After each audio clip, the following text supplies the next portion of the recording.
Hi hello everyone. November 17 ജാനയുടെ birthday ആണ്. അപ്പോൾ നമ്മളെപ്പോഴും ബർത്ത്ഡേക്ക് ആശ്വാസ് ഭവനിൽ പോകാറുണ്ട്. ഫാബിയോള സിസ്റ്ററിൻ്റെ ബർത്ത്ഡേക്ക് മാത്രമല്ല, ഇടയ്ക്ക് പോകാറുണ്ട്. ബർത്ത്ഡേക്ക് മുടങ്ങാണ്ട് പോകാറുണ്ട്. ഒരു 12 വർഷമായിട്ട് നമ്മൾ പോകാറുണ്ട്. അപ്പോൾ തോപ്പുംപടിയിൽ ഒരു കേക്കിൻ്റെ ഷോപ്പുണ്ട്. നമ്മളവിടെ നിന്ന് കേക്ക് വാങ്ങിയതാണ്. ഞങ്ങൾ എല്ലാ വർഷവും വാങ്ങിക്കാറുണ്ട്. അവിടെ അടിപൊളി കേക്കാണ് കേട്ടോ അവിടെ. അപ്പോൾ ജോൻ്റെ ചേട്ടൻ്റെ ഫാമിലി ഉണ്ട്. ഞങ്ങളെല്ലാവരും ഞങ്ങളെ കണ്ടപ്പോൾ സിസ്റ്ററിന് ഒത്തിരി സന്തോഷമായി.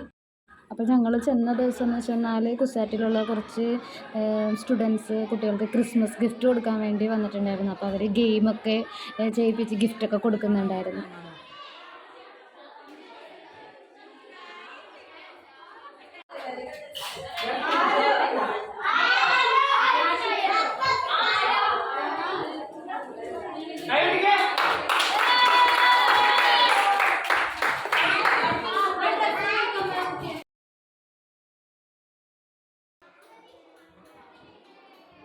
നമ്മുടെ വീട്ടിൽ നമ്മൾ അമ്മാമ്മമാരോട് കാണിക്കുന്ന അത്രയും സ്വാതന്ത്ര്യം തന്നെയാണ് കുഞ്ഞു കുട്ടികൾ സിസ്റ്ററിനോട് കാണിക്കുന്നത്. ജാന കുഞ്ഞു കൂട്ടുകാരുടെ കൂടെ നിന്ന് കേക്കൊക്കെ കട്ട് ചെയ്ത് കഴിച്ചു. ജാന ഒരു വയസ്സ് തുടങ്ങി വരണേണ്. അപ്പോൾ ഇവിടെയുള്ള പല കുട്ടികളും ജാനയുടെ അത്രയും തന്നെ പ്രായത്തിൽ നമ്മൾ കാണുന്നതാണ്. അപ്പോൾ ഒത്തിരി പിള്ളേർ ഇപ്പോൾ അവർക്കും 12 വയസ്സായി.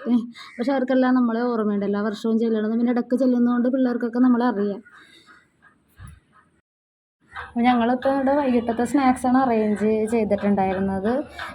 നമുക്ക് വേണമെങ്കിൽ സ്നാക്സ് മാത്രമല്ല, ഉച്ചക്കത്തെ ഫുഡ് അല്ലെങ്കിൽ വൈകിട്ട് രാവിലത്തെ ബ്രേക്ക്ഫാസ്റ്റൊക്കെ നമുക്ക് അറേഞ്ച് ചെയ്യാം കേട്ടോ. നമുക്ക് ഇഷ്ടമുള്ള ദിവസം നമുക്ക് അവിടെ ചെന്ന് നേരത്തെ ചോദിച്ചിട്ട് നമുക്ക് അറേഞ്ച് ചെയ്യാം.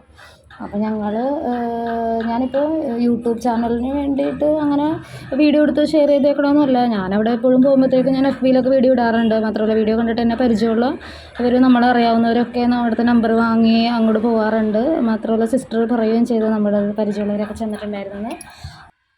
അപ്പോൾ വീഡിയോ കാണുന്ന എല്ലാവരും ഒന്ന് ലൈക്ക് ചെയ്യാൻ വേണ്ടി മറക്കരുത് കേട്ടോ. അപ്പോൾ ഞാൻ ഇനി മറ്റൊരു വീഡിയോ ആയിട്ട് വരാം. എല്ലാവർക്കും ഓക്കേ.